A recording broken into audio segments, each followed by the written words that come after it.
ஓம் முருகா. வேலுண்டு வினையில்லை, மயிலுண்டு பயமில்லை முருகா. கந்தனுண்டு கவலை இல்லை மனமே, மனமே கந்தனுண்டு கவலை இல்லை மனமே.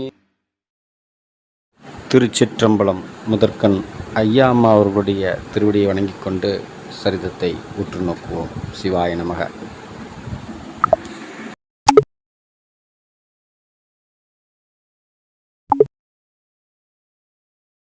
எம்பிரான் சேக்கிழார் பெருமான் திருவடிகள் போற்றி போற்றி. திருச்சிற்றம்பலம். ஆன்றோர்களே, பெரியோர்களே, அடியனுடைய பணிவான வணக்கம். நம்முடைய அடியவர்களாகிய 63 நாயன்மார்களுடைய சரிதத்தை உற்று நோக்கின்ற வகையிலே இன்று நாம் சிந்திக்க இருக்கின்ற புராணமானது பெருமான் திருநாவுக்கரசர் பெருமான் உடைய புராணம். சுவாமி அவர்கள் மரம் தரு நீ நெறி மாற மணிகண்டர் வாய்மை நெறி அப்படின்னு சொல்கிறாங்க. மரம் அப்படின்னாலே அந்த மரபு வழியால் வருது. மரம் தரு திரு நெறி மாற மணிகண்டர் வாய்மை நெறி. மணிகண்டருடைய வாய்மை நெறின்னா சைவம். சைவத்தினுடைய அங்கம் என்ன அப்படின்னா தூய்மையான வாழ்க்கை, தூய்மையான எண்ணம், நல்லொழுக்கம். இதுதான் நமக்கு போதிக்கின்றது.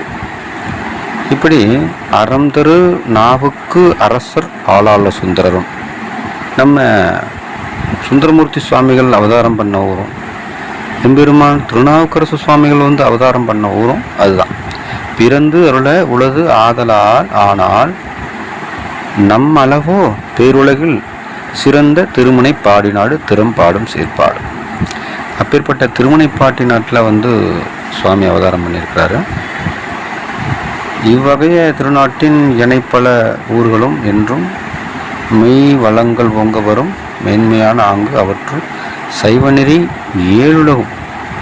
ஏழுலகும் பாலிக்கும் அப்படின்னாலே அளித்தல் என்று பொருள். அளித்தல் என்றால் கொடுத்தல், கொடை.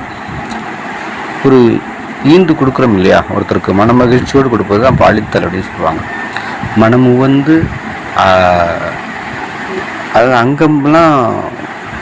அங்கம் சிலிர்த்துன்னு சொல்லுவாங்கள்ல. உடம்பு மனம் பொருள் மெய்யால் சொல்கிறது தான் பாலிப்புன்னு, அதாவது அர்ப்பணிப்பு தான் பாலிப்பு பேர்.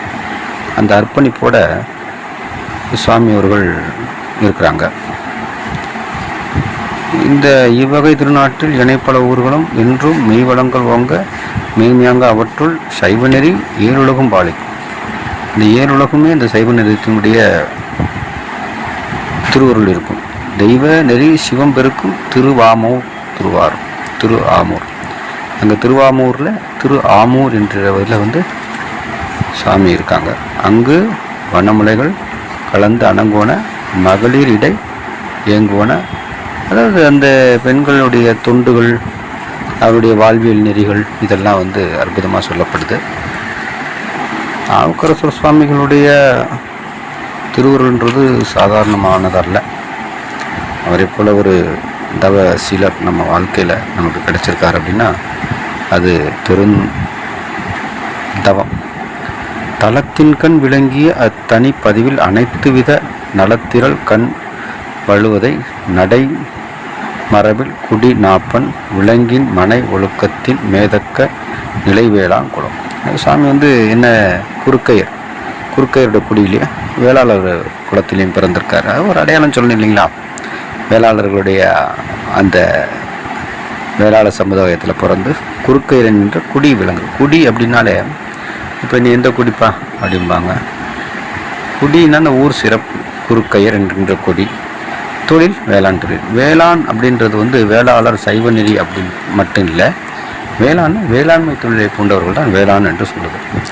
அந்த குடியில் சுவாமி குறுக்கையரில் அந்த குடி விளங்கிறதுக்கு அவதரித்த பெருமான். அக்குடியில் மேல் தோன்றலாய பெரும் தன்மையினார்.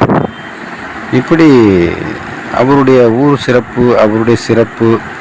அவர் யாரோட புகழனாருக்கு, அந்த குலக்குடியில் புகழனாருக்கும் மாதினியாருக்கும் மணி வயிற்றில் அவதரித்த பெருமான். புகழனாருடைய அடியவருக்கும் மாதினியார் என்ற அம்மையாருக்கும் குழந்தையை அவதரித்த பெருமான் தான் திருநாவுக்கரசு சுவாமிகள்.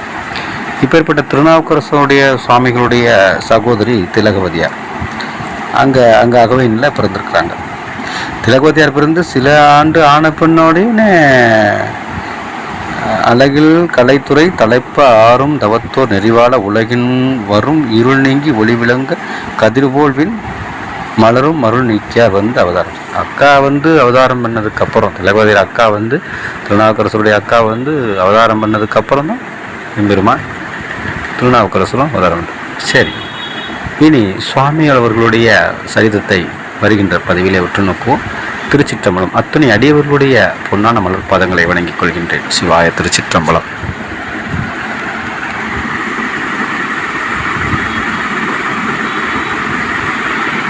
துணை அடியவர்களுடைய பொன்னார் மலர் திருவடிகளை வணங்கிக் கொள்கின்றேன். சிவா திருச்சிற்றம்பலம்.